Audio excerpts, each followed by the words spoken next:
এইটা হচ্ছে আসিফের ফ্লোর। এই যে এটা ক্যামেরায় হয়তো বোঝা যাচ্ছে যে মানে খুবই অল্প জায়গা, কিন্তু এটা মেলা দূর, মিনিমাম 100-200 মিটার। এই যে দেখেন, এইটা নাহিদের, আর এইটা হচ্ছে আসিফের। এইটা হচ্ছে নাহিদের ফ্লোর। এখন কথা হচ্ছে যে একই সময়ে না, সমগ্র তন্দ্রে তন্দ্রে আওয়ামী লীগের দালালরা বসে আছে, সমগ্র মোড়ে মোড়ে আওয়ামী লীগ বসে আছে, সমগ্র জায়গায় আওয়ামী লীগের দালালগুলো এখনো কাজ করছে। আজকের এই সচিবালয়ে দীর্ঘ, আমার জানা মতে সচিবালয়ে আগুন লেগেছে, তা আমি এখন পর্যন্ত রিসেন্টলি শুনি নাই, কিন্তু এই সচিবালয়ে মতো জায়গায় ভয়াবহ আগুন দিয়েছে। কিভাবে দিয়েছে? ইতিমধ্যেই আপনারা হয়তো জেনেছেন যে সচিবালয়ে আগুন লেগেছে নাহিদ এবং আসিফের দুইটা কার্যালয়ে, বাকি সবগুলো ঠিকঠাক ছিল, এই দুইটা জায়গায় আগুন লেগেছে। তো আগুনগুলো কারা লাগালো, কেন লাগালো, আগুন লাগানোর পিছনে কি এমন ষড়যন্ত্র রয়েছে, আমরা দুইটা আলোচনা শুনবো। আলোচনাগুলো শুনলে আশা করি আমাদের এই আগুন লাগা নিয়ে সকল তথ্য এবং বুঝে যাব আগুনটা মূলত আসলে কারা লাগিয়েছে বা কেন লাগিয়েছে।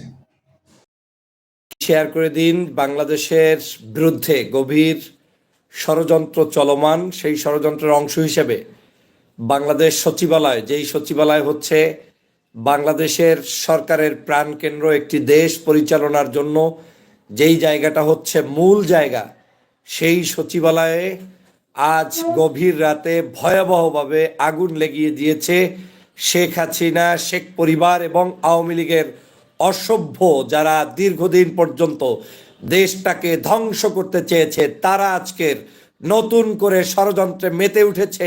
সচিবালয়ের মধ্যে গভীর রাতে তারা আগুন লাগিয়ে দিয়েছে। তারা তথ্য মন্ত্রণালয়, এলজিইডি মন্ত্রণালয়, আপনার এই যে কি বলে আপনার নাহিদ এবং আসিফদের যে মন্ত্রণালয়গুলো রয়েছে তাদের নিয়ন্ত্রিত সেই মন্ত্রণালয়গুলোতে এই মুহূর্তেও আগুন জ্বলছে, আগুন নিয়ন্ত্রণের চেষ্টা চলছে, কিন্তু আগুনের ভয়াবহতা আজকে তাদের এই মন্ত্রণালয়ের গুরুত্বপূর্ণ নথিপত্র সহ এই সচিবালয়ের নথিপত্রগুলো মুছে দেওয়ার জন্য, আওয়ামী লীগের দুর্নীতির টাকা পয়সা লোপাট করা এই জিনিসগুলোর তথ্যকে মুছে ফেলার জন্য এবং ঠিক বাংলাদেশের আগামী দিনের যাতে এই সরকার সুষ্ঠুভাবে চলতে না পারে সেগুলা মুছে দেওয়ার জন্য ভয়াবহভাবে আগুন লাগিয়ে দিয়েছে। শুধু নয়, আগুন নিভানোর জন্য যেই কর্মীটি আগুন নিভাতে অতি ব্যস্ত হয়ে দৌড়াদৌড়ি করছিল, সেই কর্মীকে পিছন থেকে এসে ট্রাক চাপা দিয়ে তাকে মৃত্যুর নিশ্চিত করেছে একজন ট্রাক ড্রাইভার। কিন্তু এই লোক ট্রাক ড্রাইভার না, এই লোক ছাত্রলীগ, আওয়ামী লীগ কিংবা যুবলীগের কর্মী, এবং এই ট্রাক ড্রাইভারও ওই আগুন লাগানোর পিছনে জড়িত বলে আমি মনে করি। আজকের দেশ নিয়ে এক কঠিন ভয়াবহ চরম মাত্রার ষড়যন্ত্র চলছে। আজ যেই মুহূর্তে ষড়যন্ত্র চলছে সেই মুহূর্তে নাকে তৈল দিয়ে আপনারা ঘুমাচ্ছেন। আমি বারবার বলেছি, বাংলাদেশে আওয়ামী লীগ রেখে কোনোদিন আপনি রাষ্ট্র পরিচালনা করতে পারবেন না। সমগ্র তন্দ্রে তন্দ্রে আওয়ামী লীগের দালালরা বসে আছে, সমগ্র মোড়ে মোড়ে আওয়ামী লীগ বসে আছে, সমগ্র জায়গায় আওয়ামী লীগের দালালগুলো এখনো কাজ করছে। আজকের এই সচিবালয়ে দীর্ঘ, আমার জানা মতে সচিবালয়ে আগুন লেগেছে, তা আমি এখন পর্যন্ত রিসেন্টলি শুনি নাই, কিন্তু এই সচিবালয়ে মতো জায়গায় ভয়াবহ আগুন দিয়েছে। কিভাবে দিয়েছে, কেন দিয়েছে, কারা দিয়েছে, সেটা বুঝতে আর বাকি নাই। প্রিয় বন্ধুরা আমার, 6 তলা এবং 7 তলায় করে হঠাৎ করে আগুন চলে যাবে পাবলিক হলিডে যেদিন, যেদিন সমগ্র বাংলাদেশ বন্ধ, আজকের সেই ক্রিসমাস ডে, সেই দিনটা কি তদন্ত করে বের করেছে। যেই দিন ওই মন্ত্রণালয়ের উপদেষ্টা আসিফ তিনি এখন অন্য আরেকটি পঞ্চগড় কিংবা দূরে কোথাও অবস্থান করছে, সেই দিন ওই জায়গাটাকে পছন্দ করেছে। যেই সময় মানুষ ঘুমন্ত থাকবে সেই সময় ওটাকে পছন্দ করেছে। আমি এও শুনেছি যখন ট্রাক একজন ফায়ার সার্ভিস কর্মীকে ওখানে চাপা দিয়ে চলে যাচ্ছে, পাশে একজন পুলিশ ছিল, তিনি ছটকে চলে গিয়েছেন, তিনি তার দায়িত্ব নাকি পালন করেননি। শুনেছি, নিশ্চিতভাবে আমি বলছি নয় যে ওই পুলিশি অপরাধী, কিন্তু এটার সাথে গভীর ষড়যন্ত্র চলছে। রাস্তায় ফায়ার সার্ভিসের কাজ চলছে, পুলিশের উচিত ছিল রাস্তা ব্লক করে ফায়ার সার্ভিসের কাজ করা। ট্রাক কিভাবে একজন ফায়ার সার্ভিস কর্মীর গায়ের উপরে তুলে দেওয়া হয়। আজকের কঠিন ষড়যন্ত্রে বাংলাদেশ, এই রকম চলতে থাকলে বাংলাদেশের পরিস্থিতি ভয়াবহ আকারে ধারণ করানোর জন্য ফ্যাসিবাদের দোসররা চেষ্টা চালিয়ে যাবে। সমগ্র বাংলাদেশকে ঐক্যবদ্ধ হতে হবে। আপনি আছেন কেউ নির্বাচন নিয়ে, কেউ আছেন বাংলাদেশের সরকার ব্যবস্থা কেমন, কে কোনভাবে ফ্যাসিলিটিস ভোগ করবেন, কিন্তু বাংলাদেশের এখন পর্যন্ত এই সরকার সঠিকভাবে কোনো দায়িত্বই পালন করতে পারছে কিনা সেটা আজকের আপনাকে আমাকে চিন্তার বিষয় হয়ে দাঁড়িয়েছে। সরকারকে বারবার বলছি, দেশপ্রেমিক নাগরিকদেরকে নিয়ে সমগ্র পদে পদে আপনাদেরকে লোক ঢুকাতে হবে, নিরাপত্তা নিশ্চিত করতে হবে। সমগ্র বাংলাদেশের এই ফ্যাসিবাদ বিরুদ্ধে যারা আন্দোলন করেছে, সংগ্রাম করেছে, তাদের নিরাপত্তা নিশ্চিত করতে হবে। সচিবালয় থেকে শুরু করে সমগ্র জায়গার নিরাপত্তা নিশ্চিত করতে হবে। কিন্তু আওয়ামী লীগকে বাংলাদেশে রেখে আপনি নিরাপত্তা নিশ্চিত করতে পারবেন না। আপনি আওয়ামী লীগকে বাংলাদেশে রেখে কিভাবে আপনি নিরাপত্তা নিশ্চিত করবেন? সমগ্র বাংলাদেশে এখনো মোড়ে মোড়ে পাড়ায় পাড়ায় কর্নারে কর্নারে আওয়ামী লীগের দোসররা ঘুরে বেড়াচ্ছে। মামলার আসামি হওয়ার পরেও তাদেরকে গ্রেপ্তার করছেন না। আর এই গ্রেপ্তার না করার কুফল আজকে আপনারা পাচ্ছেন। আজকে আপনারা ওই কানুকে নিয়ে ব্যস্ত, কানুর জন্য চিঠি প্রকাশ করতে ব্যস্ত, ভুয়া মুক্তিযোদ্ধাদের নিয়ে দেশ ষড়যন্ত্র চলছে তাদেরকে নিয়ে ব্যস্ত, আর অন্যদিকে আপনার পিছনে আগুন লাগিয়ে দিয়ে যাচ্ছে। খবর নাই আপনার। আজ খুব কষ্ট নিয়ে বলতে হচ্ছে, এখন এই মুহূর্তে বাংলাদেশের যদি এই পরিস্থিতিকে নিয়ন্ত্রণে রাখতে হয়, দেশপ্রেমিক ভাইদেরকে নিয়ে এই সরকারকে আবার পরিকল্পিতভাবে সাজাতে হবে, না হয় বিকল্প কোনো পথ নেই। প্রিয় বন্ধুরা আমার, আমি 100% সচিবালয়ের মতো গুরুত্বপূর্ণ জায়গায় এবং যেই মন্ত্রণালয়গুলোকে মানে তারা সিলেক্ট করেছে, সেই মন্ত্রণালয়ের সিলেকশনের নিয়ম অনুযায়ী একেবারে 100% সত্য যে এই কাজটি পরিকল্পিতভাবে আজকের আওয়ামী লীগের দোসররা করেছে। কোনো নর্মাল কোনো এটার কারণ নয়। কোনো মানে আপনার এমনি এমনি আগুন লেগে যায় নাই। নাহিদ এবং আসিফ টার্গেটের বস্তুতে পরিণত হয়েছে। তাদেরকে ব্যর্থ করার জন্য এই ষড়যন্ত্র করেছে। তাদের মন্ত্রণালয় গুরুত্বপূর্ণ, আইসিটি মন্ত্রণালয়ের বিভিন্ন তথ্য রয়েছে, তথ্য মন্ত্রণালয়ের তথ্য রয়েছে, বিভিন্ন ধরনের ওদের দুর্নীতির তথ্য রয়েছে। এই সবগুলোকে ধ্বংস করার জন্যই এই কাজ করেছে। আজকের আপনারা যারা মনে করছেন পুরাতন মদের বোতলে দিয়ে বাংলাদেশ সাজাবেন, সেইটা কোনোদিন হবে না। ও মদের বোতলই ছিল, ওখানে কোনোদিন আপনি ভালো কিছু করতে পারবেন না। আওয়ামী লীগ যারা জীবনে একবার করেছে, ওকে বিশ্বাস করার কোনো সুযোগ নেই। ও ধ্বংসপ্রাপ্ত একটা জাতি। ওই ব্যক্তিদেরকে নিয়ে আপনি বাংলাদেশকে শাসন কিভাবে করবেন? আজ সমগ্র জায়গায় নিজেকে প্রশ্ন করুন। সচিবালয় আপনার স্টাফ আওয়ামী লীগ, আপনার নিজের সচিব আওয়ামী লীগ, আপনার পুলিশের মধ্যে আওয়ামী লীগ, আজকের বাহিরে ভিতরে প্রত্যেকটি জায়গায় আওয়ামী লীগ। এই জিনিসগুলো এখন পর্যন্ত 5 মাস হয়ে গিয়েছে। আপনি এখনো সঠিকভাবে যদি না নিয়ন্ত্রণ করতে পারেন, তাহলে আপনার কালকে লাগবে আরেক জায়গায়, পরশু লাগবে আরেক জায়গায়। আওয়ামী লীগ তো তাই প্রতিদিন ওদের পেজগুলো দেখলেই তো আপনি বুঝতে পারেন যে ওরা ষড়যন্ত্র কিন্তু এখনো বসে নেই, করছে প্রতিটা মুহূর্ত ষড়যন্ত্র। কালকেও বলছে জানুয়ারির মধ্যে দেখিয়ে দেব। ওরা আপনাকে টায়ার্ড করতে চায়। ওরা আপনাদেরকে আমাদের এই বাংলাদেশের সমগ্র জায়গায় এইরকম করে দুর্বল করতে চায়। ওরা এখন অনিয়ন্ত্রিত বাংলাদেশ করতে চায়। প্রিয় সহযোদ্ধা ভাইরা, কখনো ভাবতে পারি নাই যে সকালবেলা ঘুম থেকে উঠে শুনবেন সচিবালয় আগুন। এরকম করে তারা এই কঠিন পরিকল্পনা এঁকেছে। তারা এখন বুঝতে সক্ষম হয়েছে জনগণ ওদের সাথে নেই। এখন এই বাংলাদেশে যদি কোনো সমস্যা তৈরি করতে হয়, তাহলে ওদেরকে এই কুপরিকল্পনাই এগুলো করতে হবে। সেজন্যই এই ধরনের ষড়যন্ত্র শুরু করেছে। তারা এই ধরনের কুসংস্কৃতি, কার্যক্রম, খারাপ কার্যক্রমের মধ্য থেকে আবার এই বাংলাদেশে একটি ষড়যন্ত্র করতে চায়। প্রিয় বন্ধুরা আমার, অতএব আমি এই আওয়ামী লীগকে স্পষ্ট বার্তা দিয়ে বলতে চাই, বাংলাদেশের ছাত্র জনতা, যুব জনতা, ছাত্র, বাংলাদেশের রাজনৈতিক সকল মানুষ তোমাদের এই ষড়যন্ত্র বোঝে, তোমাদের এই ষড়যন্ত্র বাস্তবায়িত হতে দিবে না ইনশাআল্লাহ। কিন্তু আমি স্পষ্ট করে বলতে চাই, আমাদের এই বাংলাদেশের প্রত্যেকটি থানায় থানায় জেলায় জেলায় ওসিদেরকে নির্দেশ দিয়ে দিন, আওয়ামী লীগকে যেখানে পাবা সেখান থেকে গ্রেপ্তার করো। 7 দিন ওদেরকে দৌড়ের উপরে রাখলে কোথায় আগুন লাগবে আপনি দেখবেন যে আগুন আর আগুন থাকবে না, আগুন পানি হয়ে যাবে। আপনি একদিকে আরামে ঘুমাতে দিবেন আর অন্যদিকে চিন্তা করবেন যে বাংলাদেশ শান্তি মতো চলবে। আওয়ামী লীগের আরামে রেখে আপনি শান্তিতে দেশ চালাতে পারবেন না। আজকে থেকে গণহারে গ্রেপ্তার শুরু করুন। কে কি বলল কোনো কিছুর পাত্তা না দিয়ে সমগ্র বাংলাদেশের এই কুচক্রী মহলদেরকে গ্রেপ্তার করে একেবারে আইনের আওতায় নিয়ে আসুন। দেখবেন এই সবগুলো ধান্দাবাজ পালাতে বাধ্য হবে এবং বাংলাদেশের বিরুদ্ধে ষড়যন্ত্র করলে আর সেটা কাজে আসবে না। কিন্তু সেটা যদি না করেন, শক্ত ভাষায় যদি কথা না বলেন, সাংবাদিক প্রশ্ন করলে আপনি যদি বলে দেন গ্রেপ্তার হবে না, তো ষড়যন্ত্রবাজ তো সে গ্রেপ্তার হবে না মনে করেই রাস্তায় আগুন লাগাবে। অতএব আপনাদের বিন্দুমাত্র ছাড় দেওয়ার মানসিকতা থাকলে সেটা দিয়ে এই রাষ্ট্র চালাতে পারবেন না।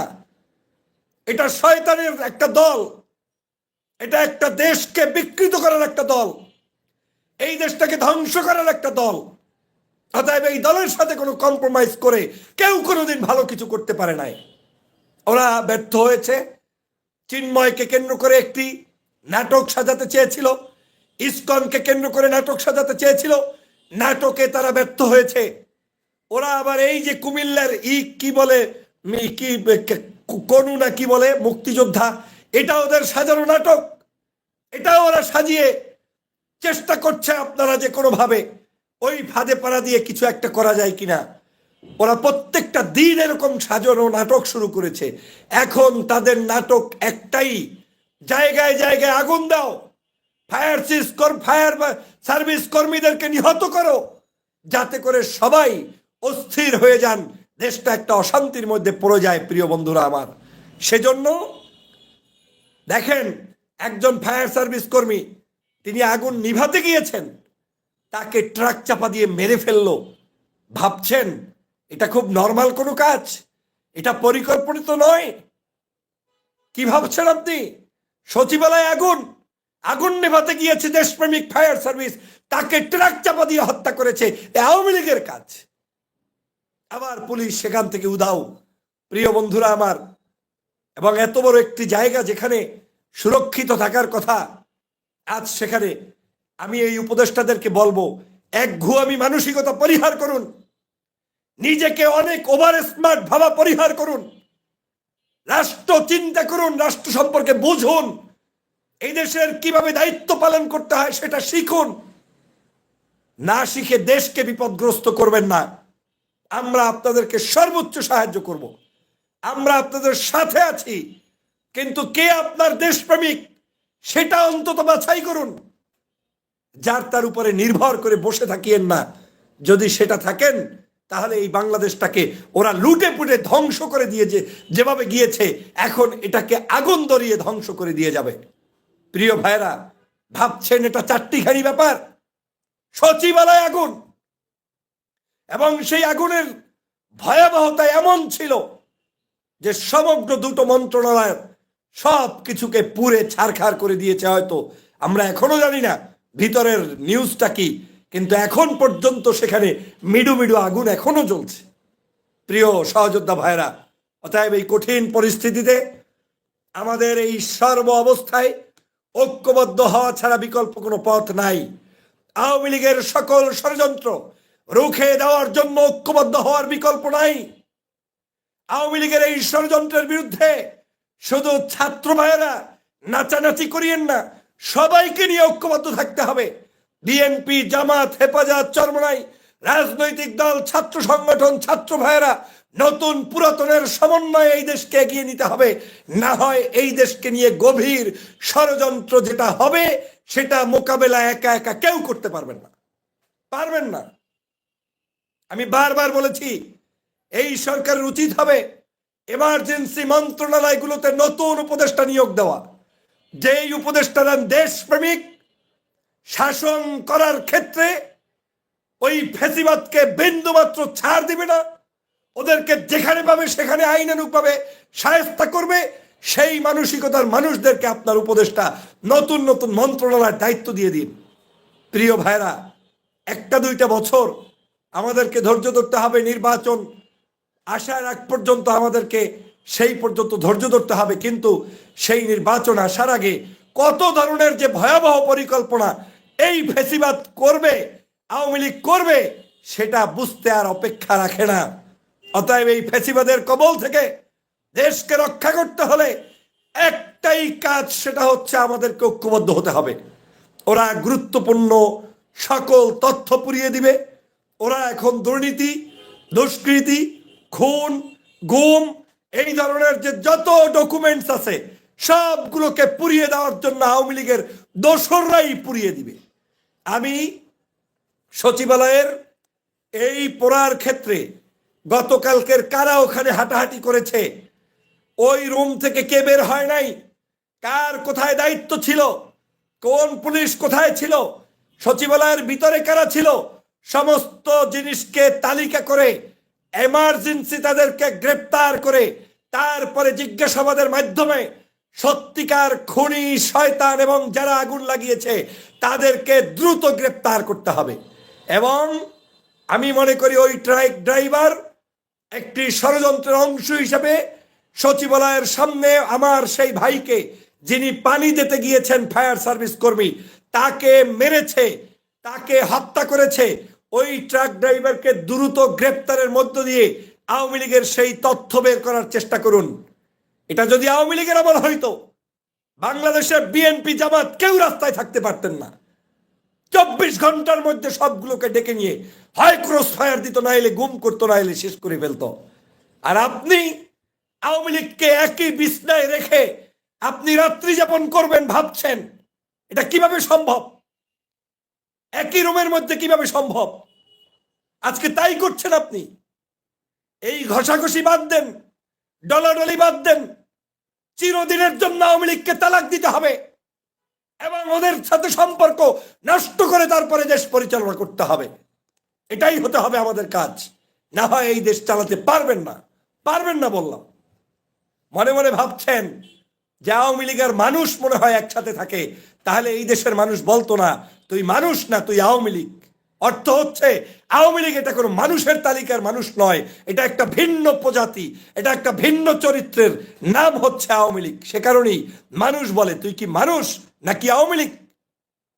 এরপরেও আপনারা বুঝছেন না।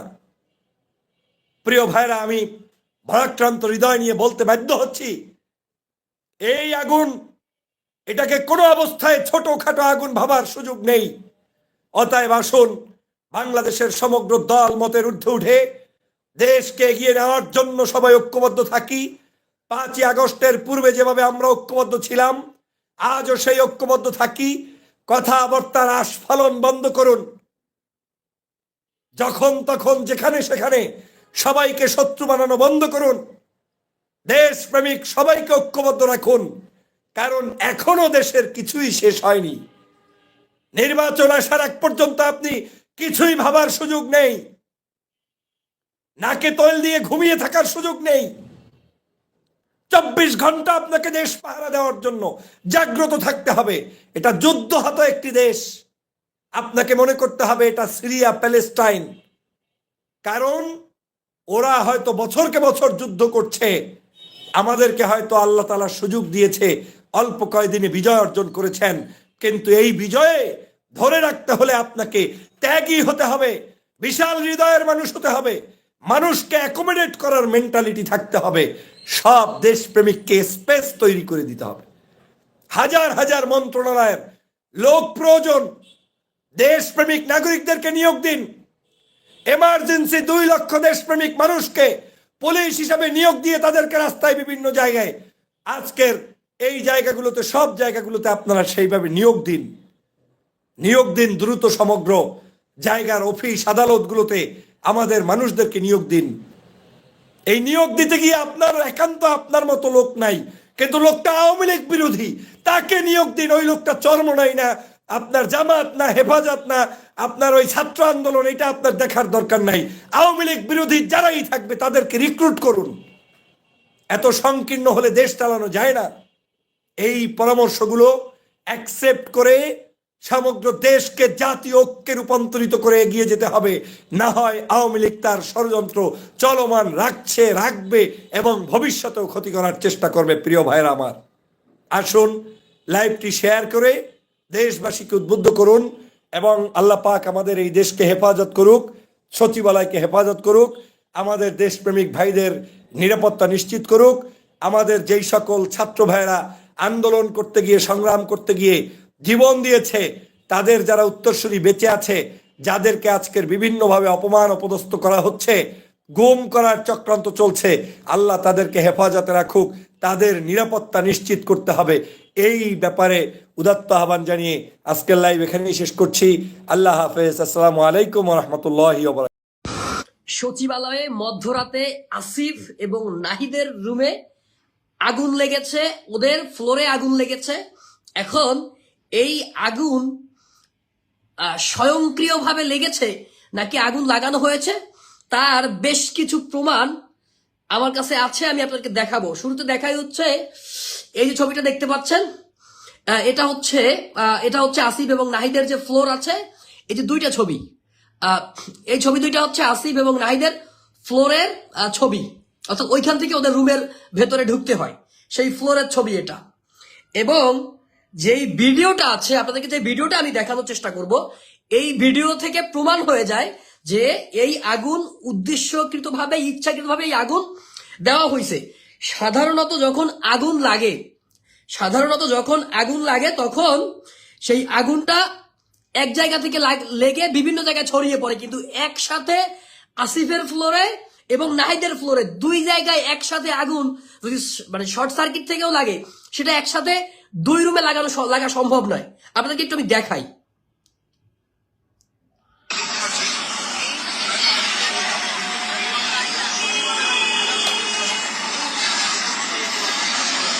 এইটা হচ্ছে নাহিদের ফ্লোর, এই যে দেখতে পাচ্ছেন, এইটা হচ্ছে আসিফের ফ্লোর। এই যে এটা ক্যামেরায় হয়তো বোঝা যাচ্ছে যে মানে খুবই অল্প জায়গা, কিন্তু এটা মেলা দূর, মিনিমাম 100-200 মিটার। এই যে দেখেন, এইটা নাহিদের, আর এইটা হচ্ছে আসিফের, এইটা হচ্ছে নাহিদের ফ্লোর। এখন কথা হচ্ছে যে একই সময়ে দুই জায়গায়, ভিন্ন ভিন্ন জায়গায় একই সাথে আগুন লাগলো। প্রত্যেকে ফেসবুক লাইভটিকে শেয়ার করে দিবেন। এবং দুইটা ফ্লোর পুরে ছাই হয়ে গেল, আসিফের এবং নাহিদের ফ্লোর। সরকারে তো উপদেষ্টা অনেক আছে, কিন্তু এই তরুণ প্রতিনিধি যে দুইজন আছে, বিশেষ করে আসিফ এবং নাহিদ, এরাই টার্গেটের শিকার। কারণ এই আসিফ নাহিদ হচ্ছে 24-এর অভ্যুত্থানের মহানায়ক, 24-এর অভ্যুত্থানের হিরো হচ্ছে আসিফ এবং নাহিদ, যার কারণে এই আসিফ এবং এই নাহিদকে বারবার টার্গেট করা হয়। দেখেন এই যে ছবি দেখছেন, এইটা হচ্ছে আসিফ এবং নাহিদের ফ্লোরের অবস্থা। এই হচ্ছে আসিফ এবং নাহিদের ফ্লোরের বর্তমান কন্ডিশন। আর আগুনের ব্যাখ্যাটা তো আপনাদেরকে দিলামই। দেখেন, এই হচ্ছে আসিফের, আর এই হচ্ছে নাহিদের। কোনোভাবেই যে এত বড় একটা অফিসে, এত বড় একটা সচিবালয়, মানে কয়েক বিঘা জায়গা নিয়ে যে সচিবালয়টা অবস্থিত, সেই সচিবালয়ে একসাথে আসিফের রুমে এবং নাহিদের রুমে আগুন লাগছে। অন্য কোথাও সেই সচিবালয়ে আগুন লাগে নাই। তার মানে হচ্ছে কি বুঝেন তো, এই আগুন কোত্থেকে আসছে। এবং এই আগুন লেগে হচ্ছে আপনার ক্লিয়ার ডাটাবেজ, একটা বিল্ডিং এর এই দুই এক্সট্রিম দিকে আগুন, একটা এফআইডি এর রুম আর একটা হচ্ছে এলজি এর রুম। হ্যাঁ, এফআইডি হচ্ছে আপনার ওই আসিফের নাহিদের যেটা, আর এলজি হচ্ছে আপনার আসিফের যেটা। হ্যাঁ, তো আগুন এবং স্পষ্ট সমস্ত ডাটাবেজ গুলো পুড়ে গেছে। আপনারা ক্যামেরায় কতটুকু বুঝতেছেন ভিডিওতে, যেটা খুবই দূরে, খুবই অনেকটা দূরে, ক্যামেরায় তো দূর বোঝা যাচ্ছে না, মেলা দূরে আগুনটা লাগছে। দুইটা আগুন দুই জায়গায় লাগছে এবং আসিফ এবং নাহিদের অফিস পুরে ছাই হয়ে গেছে। দেখুন, নাহিদ হচ্ছে এই অভ্যুত্থানের মহানায়ক, বা এই অভ্যুত্থানের সবচেয়ে বড় হিরো হচ্ছে নাহিদ এবং আসিফ, যারা উপদেষ্টা মন্ডলীতে আছে। এবং এই অভ্যুত্থানকে ব্যর্থ করে দেওয়ার জন্য, এই সরকারকে ব্যর্থ করতে পারলে, যদি আসিফ এবং নাহিদকে ব্যর্থ করে যায়, সরকার ব্যর্থ হবে, অভ্যুত্থান ব্যর্থ হবে। আবারও ফ্যাসিবাদী দোসর আওয়ামী যারা আছে তারা ব্যাক করতে পারবে। আমি সরকারের একটু সমালোচনা করি, একটু আসিফ নাহিদদের সমালোচনা করি। আসিফ নাহিদরা এখন পর্যন্ত এই যে সচিবালয় আছে, এদের প্রথম ভুলটা কোথায় জানেন? আসিফ নাহিদের প্রথম ভুলটা কথা জানেন? এই সরকারের প্রথম ভুলটা, গণ অভ্যুত্থানের সরকারের, এরা এরা 5ই আগস্ট হাসিনার পতনের পরে 8ই আগস্ট যখন হচ্ছে শপথ নিল, এই শপথটা এরা যেই শহীদ মিনার থেকে এক দফার ঘোষণা হলো ফ্যাসিবাদী ব্যবস্থার বিলোপ, ফ্যাসিস্ট হাসিনার পতন, সেই শহীদ মিনারে শপথ না নিয়ে এরা গিয়ে এই ফ্যাসিস্ট যে হাসিনা আছে, হাসিনার দোসর, হাসিনার বসাই দেওয়া যে রাষ্ট্রপতি, সেই রাষ্ট্রপতির অধীনে গিয়ে বঙ্গভবনে গিয়ে শপথ নিয়ে এই সরকার সবচেয়ে বড় জীবনের সবচেয়ে বড় ভুলটা করছে, যার পরিণতিতে এই সরকারকে যেহেতু এই সংবিধান মাইনে শপথ নিছে, এই সংবিধানের অধীনে এই যে কোর্ট চলে, সচিবালয় চলে, অমুক চলে, তমুক চলে, বিচারালয় চলে, সবকিছু মাইনে তাদেরকে এখন ফাংশন করা লাগতেছে। যদি শহীদ মিনারে গিয়ে জনতার উদ্দেশ্যে, জনতার সামনে দাঁড়িয়ে জনতাকে লক্ষ্য করে শপথটা নিত, তাহলে এই যে এখন এই যে সচিবালয় যে আওয়ামী লীগের দোসর, আওয়ামী লীগের লোকজন যারা আছে, এই যে আপনার সচিব আছে, উপসচিব আছে, অমুক ক্যাডার তমুক ক্যাডার, এই যে যা কিছু আছে, এইগুলাকে আর ফেস করা লাগতো না। যদি আসিফ নাহিদ সেই 8 তারিখে ভুল করে ওই বঙ্গভবনে গিয়ে শপথ না নিয়ে যদি জনতার সামনে শহীদ মিনারে গিয়ে শপথ নিত, আজকের আগুন দেখা লাগতো না, আজকের এই আগুন চোখে দেখা লাগতো না, আজকে আওয়ামী লীগের দোসরদের বিচার করতে এত এত আমলাতান্ত্রিক জটিলতা ফেস করা লাগতো না। ওরা সবচেয়ে বড় ভুল করেছে ওই শহীদ মিনারে গিয়ে শপথ না নিয়ে, বঙ্গভবনে গিয়ে এই চুপ্পুর কাছ থেকে শপথ নিয়ে, যার যার যার খেসারত ওদেরকে আজীবন দেওয়া লাগবে। এমনও হইতে পারে ওদের আমাদের প্রত্যেকের জীবন দিয়া হইলেও এর খেসারত দেওয়া লাগতে পারে। আপনাকে আমাকে আমাদের জীবন দিয়া এই খেসারত দেওয়া লাগবে। প্রত্যেকে ফেসবুক লাইভটিকে শেয়ার করে দিবেন, সকলে ফেসবুক লাইভটিকে শেয়ার করে দিবেন, কারণ আমরা যে বিষয়টি নিয়ে কথা বলছি অত্যন্ত সেন্সিটিভ একটা বিষয়। কারণ আমরা যে লড়াইয়ে আছি, এই লড়াইয়ে যদি আমরা জিততে না পারি, আপনি আমি আমরা, সে বিএনপি বলেন আর জামাত বলেন, কারোই অস্তিত্ব থাকবে না, কারো অস্তিত্ব থাকবে না। আপনি লিখে রাখুন, যদি এই দেশে আওয়ামী ফ্যাসিবাদ আবার ব্যাক করে, যদি এই দেশে আওয়ামী দোসররা, আওয়ামী ফ্যাসিবাদী শক্তি যারা আছে তারা যদি ব্যাক করে, আমাদের কারোরই এই দেশে আর অস্তিত্ব থাকবে না। তো সেই জায়গা থেকে আমাদের যে লড়াই, এই লড়াইটা আমাদের খুব ভালো করে লড়তে হবে এবং জিততে হবে, এবং নাহিদ আসিফদের অতীতের ভুলগুলো শুধরিয়ে জনগণের কাছে সুন্দর করে কথা বলতে হবে। এই যে ভুলটা করছে, যার খেসারত এখন দেওয়া লাগতেছে, এখন এই যে এই সংবিধান থাকবে, এটা থাকবে, ওটা থাকবে, যদি ওরা সেই সময় যদি 8ই আগস্ট যদি এই বঙ্গভবনে গিয়ে শপথ না নিয়ে, যদি সচিবালয় গিয়ে মানে বঙ্গভবনে গিয়ে শপথ না নিয়ে যদি শহীদ মিনারে শপথ দিত জনতার সামনে, তাহলে এই সংবিধান মানা লাগতো না, এই চুপ্পু থাকতো না, এই সংবিধানের দোহাই দিয়ে এত বিশৃঙ্খলাও হতো না, কিছুই হতো না। জনগণের সরকার, গণ অভ্যুত্থান, ম্যাস আপরাইজিং এর মধ্য দিয়ে তারা তাদের বাংলাদেশটাকে সুন্দর করে বিনির্মাণ করতে পারতো। এই বিভিন্ন দলের সাথে এই ক্লাসও তৈরি হতো না, সবাই মিলেমিশে দেশটা করতে পারতাম। শুধুমাত্র এই সংবিধানের কারণে এখন বিএনপির মতো করে কথা বলছে, জামাতের মতো করে কথা বলছে, প্রত্যেকের মতো করে কথা বলছে, সমালোচনা করছে, ভুল ধরছে পুরো জাতি। আমরা 5ই আগস্ট দুপুরবেলা পর্যন্ত আমরা যারা সবাই ছিলাম একটা কাতারে, একটা দলে মজলুম, সেই মজলুম থেকে আজকে আমরা বিভিন্ন দলে বিভক্ত, জাতিতে বিভক্ত, কেউ চাঁদাবাজি করতেছে, কেউ টেন্ডারবাজি করতেছে, কেউ হামলা করতেছে, কেউ মামলা করতেছে, বিএনপি নিজের অন্তকুন্তল করতেছে, জামাত করতেছে, এই ছাত্ররা করতেছে। What is this? অথচ হওয়া উচিত ছিল আমরা সবাই একসাথে বাংলাদেশটা করবো, কিন্তু আমরা পারিনি, যার পরিণতি আজকে বাংলাদেশের প্রাণ কেন্দ্র, বাংলাদেশের হৃৎপিণ্ড, যেই সচিবালয় দিয়ে পুরো বাংলাদেশ চলে, এই বাংলাদেশের অর্থনীতি, সমাজনীতি, রাষ্ট্রনীতি যেই সচিবালয় থেকে নিয়ন্ত্রিত হয়, সেই সচিবালয় আজকে আগুন দেখতে হলো আমাদের। এবং সেই সচিবালয়ের যে মূল প্রাণ ভোমরা আসিফ এবং নাহিদ, তাদের অফিসে আমাদের আগুন দেখতে হলো। ঐতিহাসিক ভাবেই এই ভুলের খেসারত এই জাতিকে আরো বহুদিন দিতে হবে। এখনো সময় আছে। রাজনৈতিক দলগুলোকে বলবো, বিশেষ করে জামাতকে বলবো, বিএনপিকে বলবো, অন্যান্য দলগুলোকে বলবো, ছাত্রদেরকে বলবো, আসুন একসাথে বসুন, আপনারা বসে সিদ্ধান্ত নেন আপনারা আগামী বাংলাদেশ কিভাবে পরিচালনা করবেন। অন্যথায় এই রাজনৈতিক সিদ্ধান্ত, সঠিক রাজনৈতিক সেটেলমেন্ট, সঠিক রাজনৈতিক সিদ্ধান্ত যদি আপনারা নিতে না পারেন, এই বিএনপিকে, এই জামাতকে, এই ছাত্রদেরকে, এই নাগরিক কমিটিকে, প্রত্যেককে আগামীর বাংলাদেশে এর খেসারত দেওয়া লাগবে। কারোর ফাঁসিতে ঝুলতে হবে, কারোর কারোর লাশ খুঁজে পাওয়া যাবে না, কারোর কারোর জীবনও থাকবে না।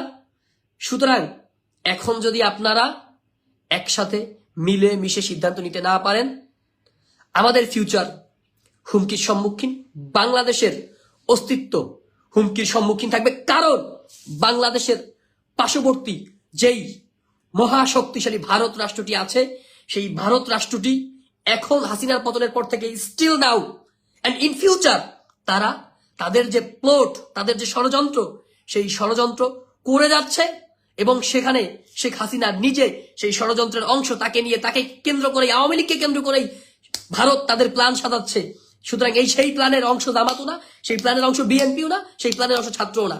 সুতরাং এই ভারতের মতো একটা শক্তিশালী সাম্রাজ্যবাদী রাষ্ট্রের বিরুদ্ধে আপনাদেরকে যদি লড়াই করতে হয়, সংগ্রাম করে যদি আপনাদের স্বাধীনতা এবং সার্বভৌমত্ব রক্ষা করতে হয়, তাহলে বাংলাদেশের সমস্ত রাজনৈতিক দলগুলোকে, ছাত্র সংগঠনগুলোকে, এই ফ্যাসিবাদ বিরোধী বৈষম্যবিরোধী ছাত্র আন্দোলনের যারা নেতা আছেন তাদেরকে, নাগরিক কমিটির নেতাদেরকে একসাথে দাঁড়িয়ে এক কাতারে থাকতে হবে। প্রতিযোগিতা করবেন না আপনারা, রাজনীতির মাঠে প্রতিযোগিতা করবেন, প্রতিদ্বন্দ্বিতা করবেন না, প্রতিযোগিতা করবেন, প্রতিহিংসা করবেন না, মারামারি কাটাকাটি করবেন না, প্রতিযোগিতা করেন না। ক্লাসে ফার্স্ট হওয়ার জন্য তো ছাত্ররা প্রতিযোগিতা করে, সেকেন্ড হওয়ার জন্য প্রতিযোগিতা করে। সেই ধরনের প্রতিযোগিতা যদি না করতে পারেন, our future will be in danger. সুতরাং সেই ধরনের ব্যবস্থা নিন। Please please be United and we will be fight. দর্শক, আলোচনা শুনেছেন, শুনে বুঝতে পেরেছেন যেগুলো আসলে আওয়ামী লীগের ষড়যন্ত্র ছিল এবং আওয়ামী লীগের ষড়যন্ত্র হিসাবে আসলে এই আগুনটা লাগানো হয়েছে। আর এই ষড়যন্ত্র আওয়ামী লীগ করতে পেরেছে এই জন্য যে সচিবালয়ে এবং বিভিন্ন জায়গায় গোয়েন্দা সংস্থা এখনো পর্যন্ত তাদের যে লোক তারাই রয়ে গিয়েছে, অর্থাৎ হাসিনা যাদেরকে নিয়োগ দিয়েছিল তারাই রয়ে গিয়েছে, তাদেরকে দিয়ে হাসিনা এই কাজটি করতে পেরেছে সহজেই। যাই হোক, এখান থেকে একটা বার্তা হয়তো সরকারকে দেওয়া হয়েছে যে আপনারা শান্তিতে থাকতে চাইলে দেওয়া হবে না। অর্থাৎ সরকারকে বুঝতে হবে যে তাদের কি করা উচিত। প্রশাসন থেকে শুরু করে পুলিশ কনস্টেবল থেকে শুরু করে হাসিনার আমলে যারা নিয়োগ পেয়েছে সবাইকে ছাঁটাই না করা পর্যন্ত সরকার কখনোই কিন্তু শান্তিতে থাকতে পারবে না বা শান্তিতে থাকতে দিবে না।